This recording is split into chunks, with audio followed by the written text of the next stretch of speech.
So what I want to talk to you guys about this morning is this subject that we all work with, that we all have, that we all outwork, and it's a subject that we all have. And it would start with this, that it's something that every single one of you have, we all have, but we never have enough of it.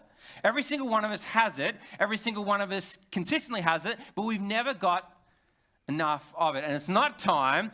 It's the topic that is contentious, regardless of whether it's at church, that we don't like talking about with people, with friends, with family. We'll talk about it, but not in depth, and that is money. And specifically when it comes to church and money, and if this is your first time walking into Epicentre Church, I apologize that this is what we are talking about, money, this morning, today. And so if this is your first time, or if this isn't your home church, I think you'll find plenty you can get out of it, but you can turn off if you want to, because realistically, this morning, the people that I'm talking to and wanting to engage with are the people that this is your home church. Now, if you belong to another church and you're visiting, if you're from out of town or something like that, well, you can take this and you can connect it to your church equally so as well. But this morning, we are talking about money, and I realize when it comes to the church, when it comes to money, perhaps this is one of the,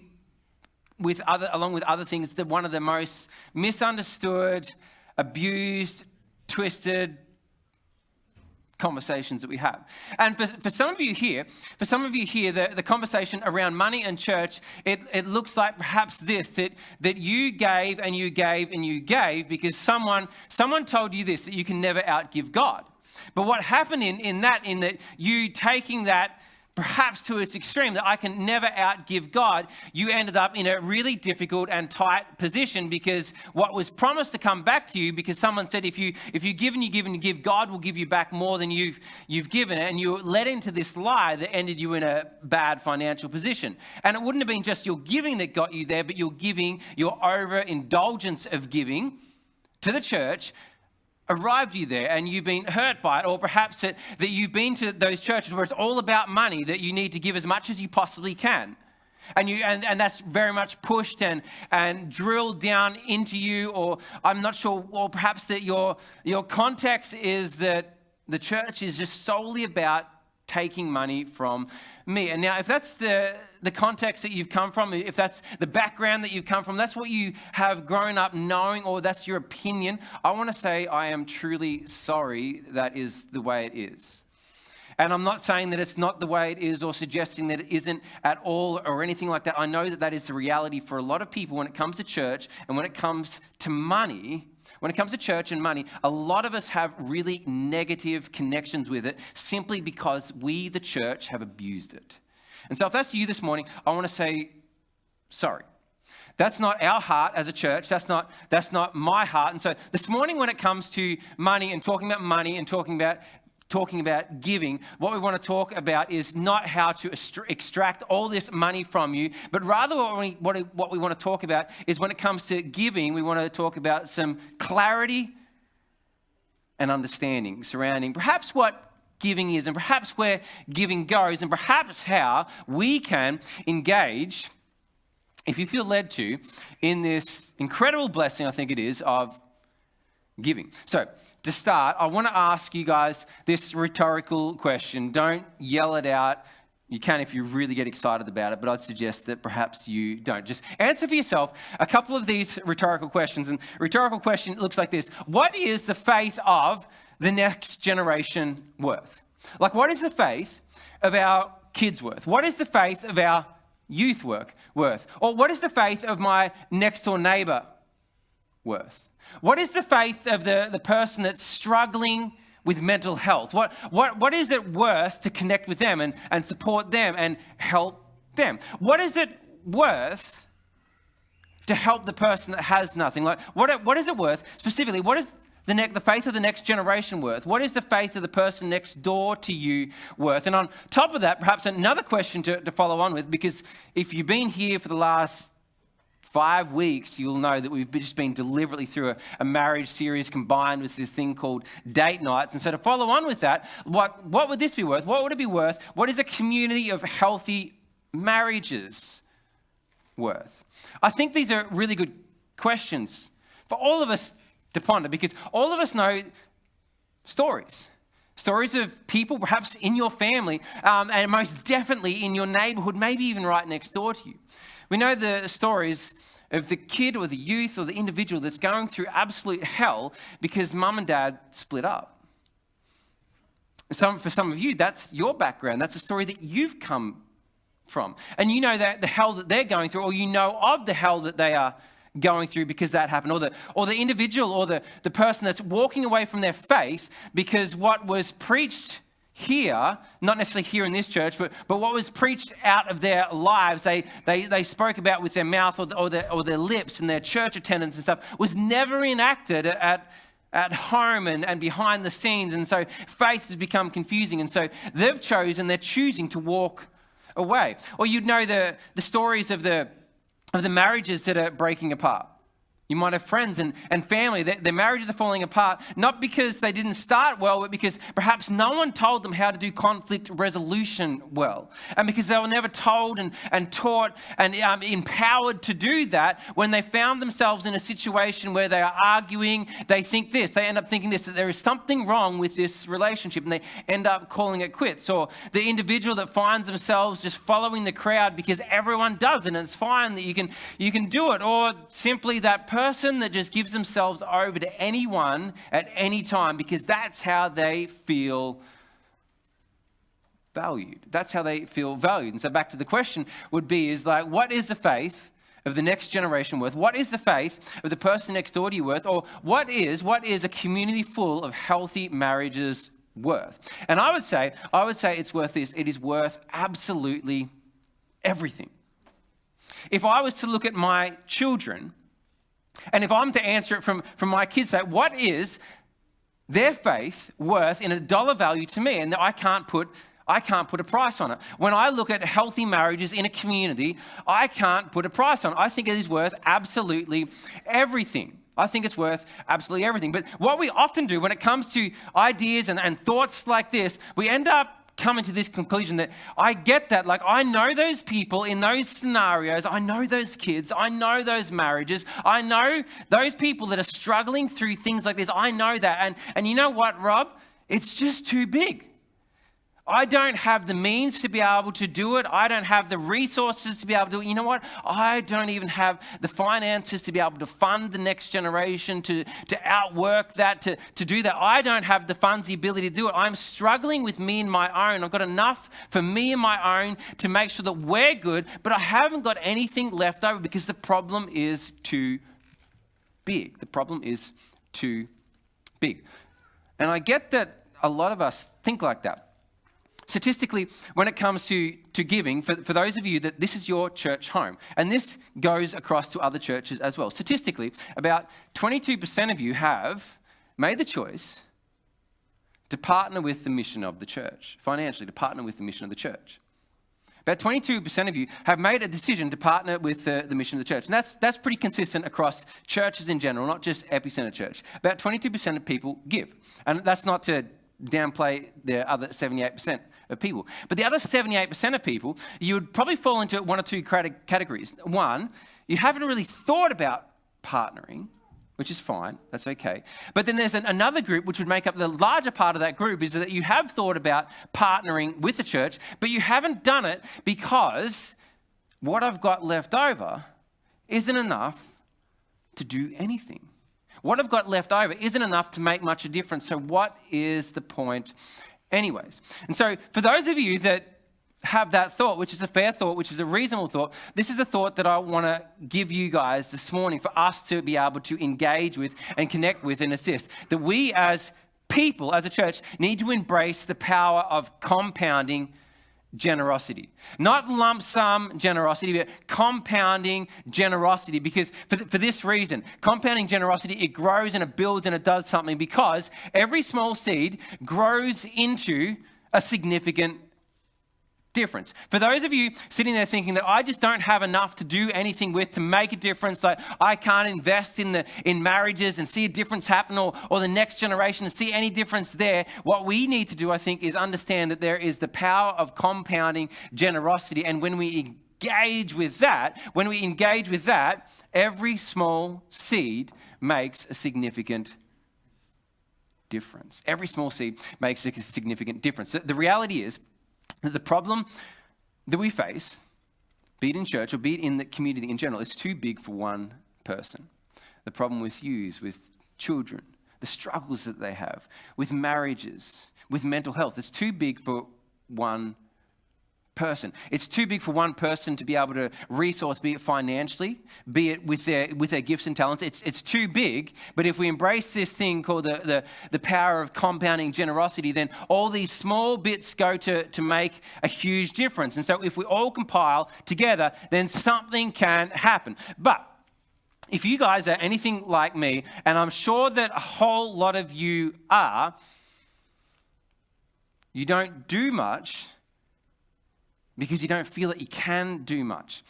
You don't do much because you want an instantaneous hit. And this isn't necessarily in giving, this is just life in general. See, for me, I have this dilemma. It doesn't matter what it comes to, that when I have an idea, Sage calls me ISIS, because when I have an idea, I'm all in.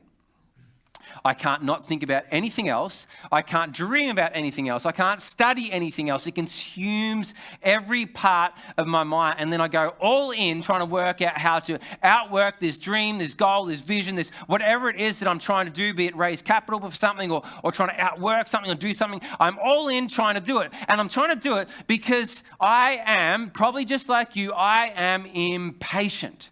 I am impatient and I want to see this thing that I'm wanting now. I want to see it happening now, not in 6 months' time. And so I'll spend every waking hour trying to get there, to get this thing happening. And part of my problem with that is I have this idea that small is never good. And I go all in because I'm trying to make this big and grand and large because small is bad. And I think we have a similar thought when it comes to finances, when it comes to giving, that what I've got isn't enough to do anything. And so small is bad. And so there's no point in giving something small because it's not going to make any difference, right? Well, that's how I approach it. And I have approached it. And I do approach it from time to time. But the reality is that isn't right. Every small seed grows into a significant difference. So Paul of Tarsus originally was called Saul. He writes the majority of the New Testament. And he ends up writing this letter to the church, or his second letter to the church of the Corinthian church. And the backstory to this is he is encouraging them to do exactly what it is that I'm encouraging you to do this morning. That is to give. You see, what's happening in Jerusalem is the church in Jerusalem, they are struggling financially. They're in turmoil, but the Corinthian church is doing well. And so Paul's encouraging them in their giving. He's encouraging them to give, take up an offering for the ministry that's happening over there so we can give to there. So we can see what? So we can see people being built. The context of exactly what it was that they were building, I don't know. Whether they're building their next generation, whether their marriages, I don't know what they were building. It doesn't go into that detail. But he is petitioning for money from the Corinthian church in order to support the people in Jerusalem, in order to support the mission that the church is outworking. He says it this way. He says it like this in 2 Corinthians 9, verse 6. He says, remember this. A farmer who plants only a few seeds will get a small crop, but the one who plants generously will get a generous crop. You must, he says, and so he's talking to the church in Corinth. And he's talking to them all, and he's highlighting, and they're from kind of like they get farming, right? I know we don't necessarily get farming like they got farming back then. We are so separated from the farming community now. So some of that doesn't necessarily perhaps make sense unless you're a gardener.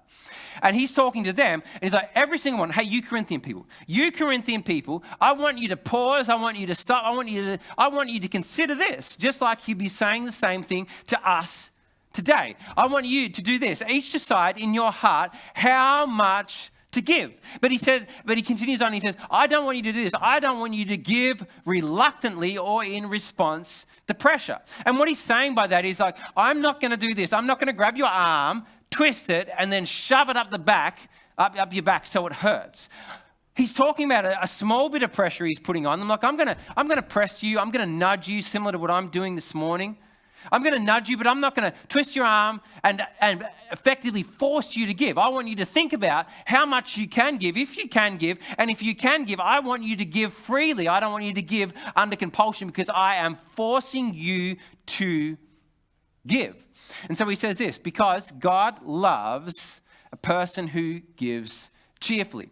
And effectively, what Paul is talking about here is he is encouraging the church in Corinth, just like I'm doing here, with the power of compounding generosity. Every small seed grows into a significant difference. So he's saying to the guys, hey guys, you people in Corinth, we've got an opportunity.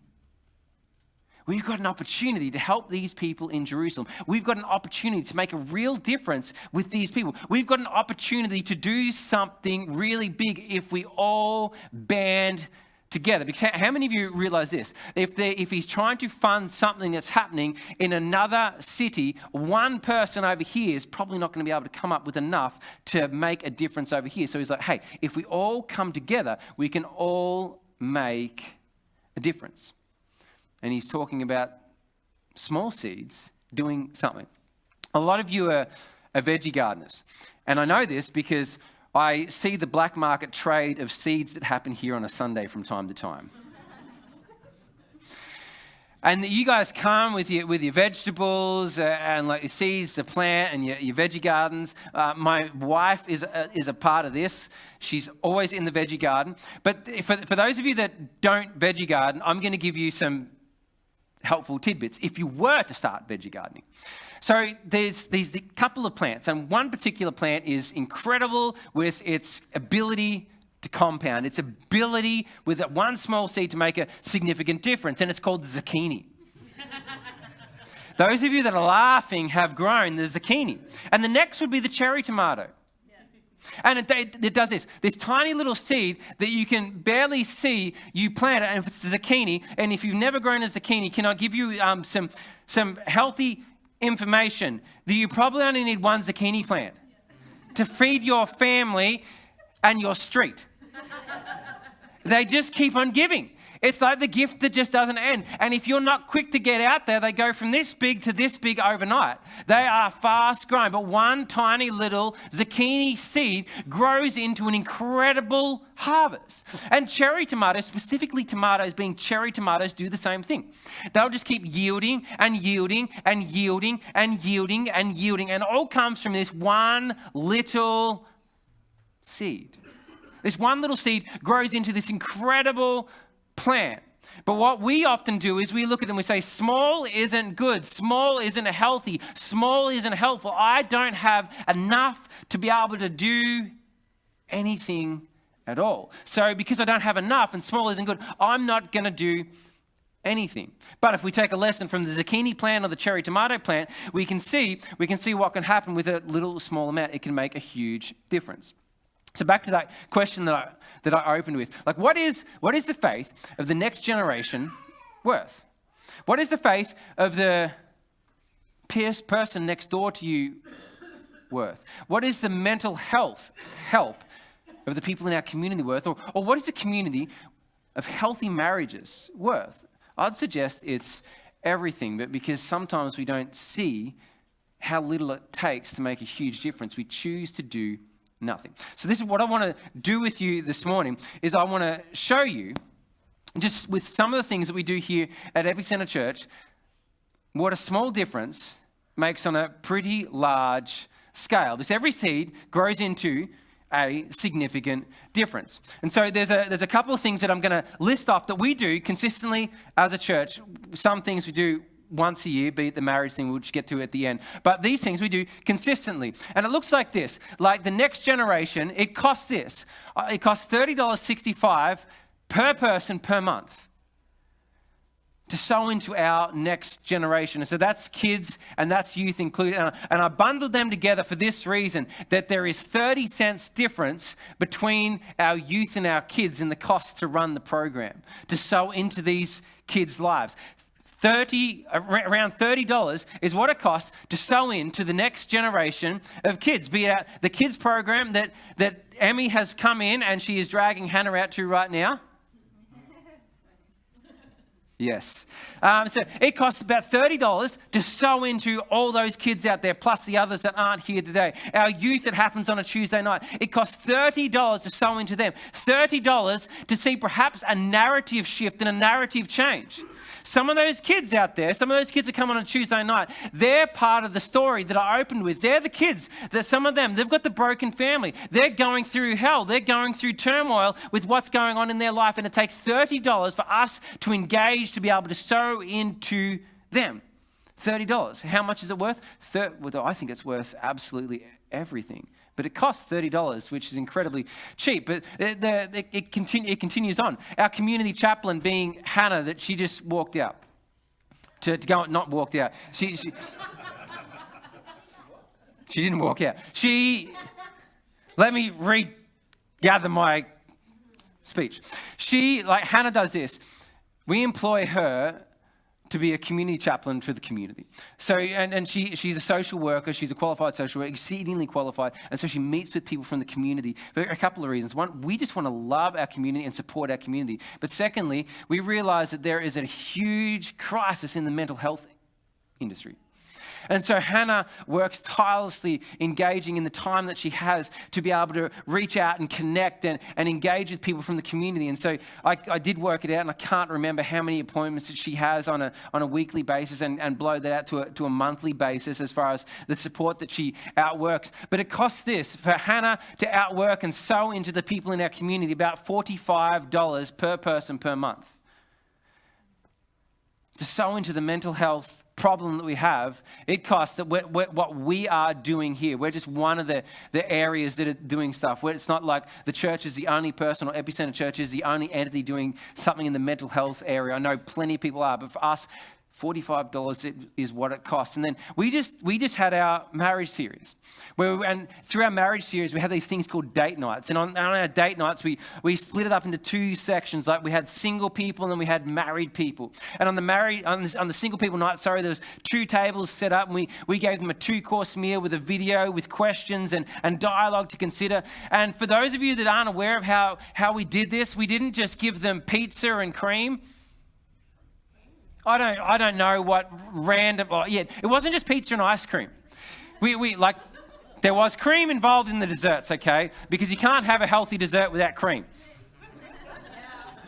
There was cream involved, but we didn't just give them pizza and ice cream or chips and ice cream. We gave them a good meal.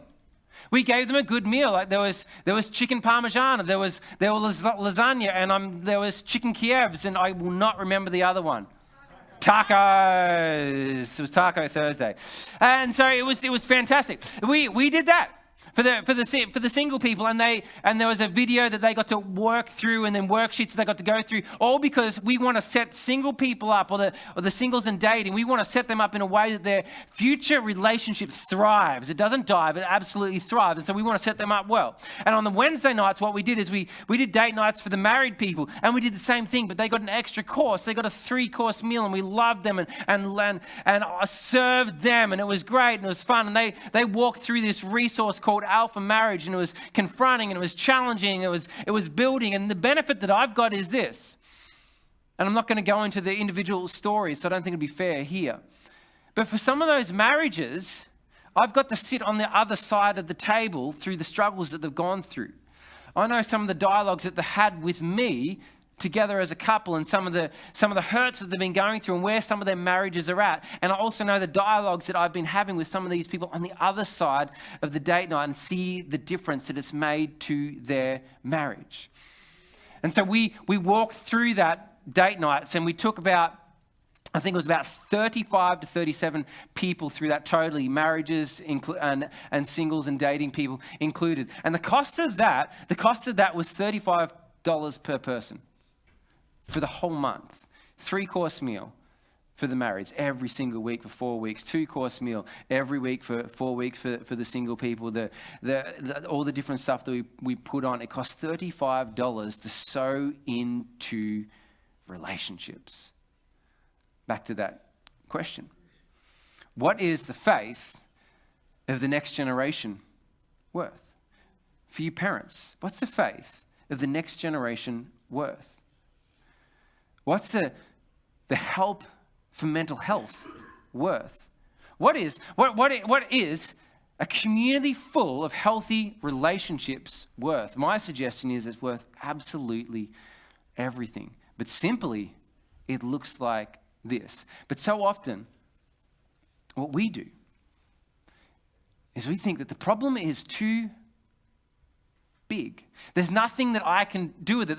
There's no way I'm going to be able to support and help and outwork. The problem is too big. I can't help, so I choose not to do anything. And now if you're from another church and this isn't your home church, your church will have something like this. They may not necessarily make it available or public like we've done today, but there'll be something similar to this with the different things that they put on. And to make a huge difference, it doesn't take much. It just takes a whole lot of people embracing the power of compounding generosity, realizing this, that every small seed that I sow grows into a significant difference.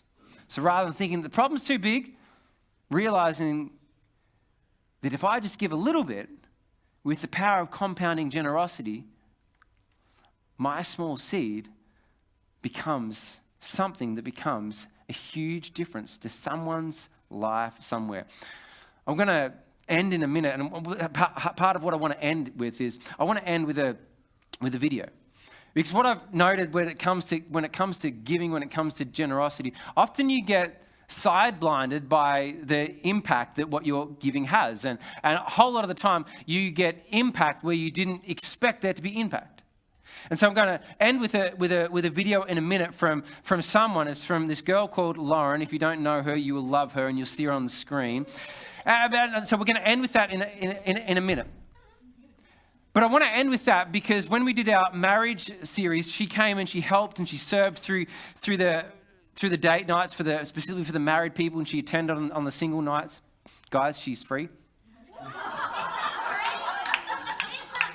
No, she's not free. No, she's not free.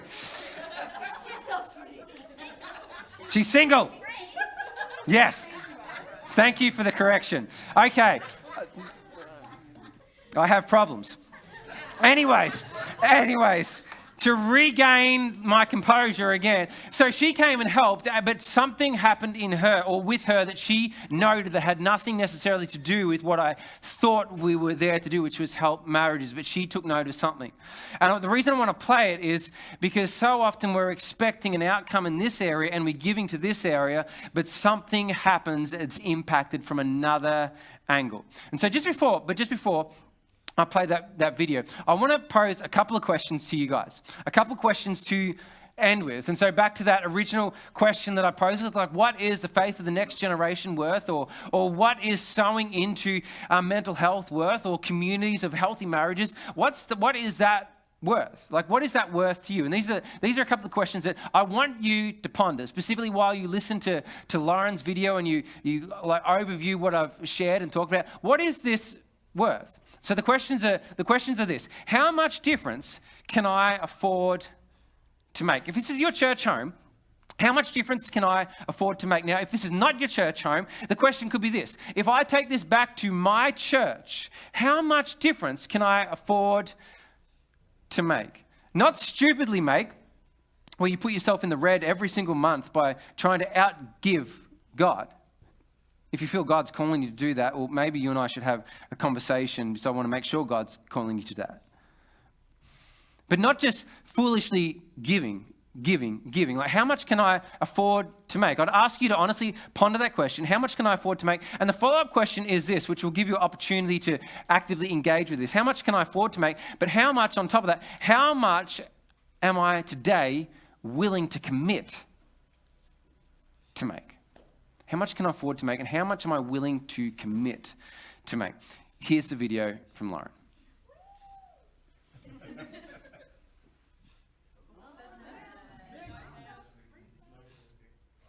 Dressed to the nines at our marriage tonight. Being really... Hello everybody, my name's Lauren, and I'm currently dressed to the nines at our marriage tonight. and being really awkward in front of a camera. So I wanted to say to the team at Epicentre Church that put together all the relationship nights, just a massive thank you. And I said thank you directly to Rob, just because I saw everything tonight and I thought how beautiful and amazing it was. I feel like I say normal everyday society, just outside of the church, everything's so selfish. It's self-worth and self-love and self. Everything's just about yourself, and it's all about this independent lifestyle and to be on your own and to take on the world, but we're not. We're biologically programmed as human beings for connection, for to be around people. We smile when other people smile, and we get goosebumps when somebody gives us a hug that we really like, and we're meant to be a part of a community and connection, and finding a church that gets that vision and sees it, and it's so beautiful and warming to see firsthand just how amazing. And it wasn't just you go on a date night and it's beautiful and it's lovely, because it is, but to know that you have a whole community of people around you that want to see that for you was more humbling and beautiful, on top of going out and having some amazing food, which was also super nice. So just thank you to the church, and thank you for re-inspiring that people are amazing. That's me.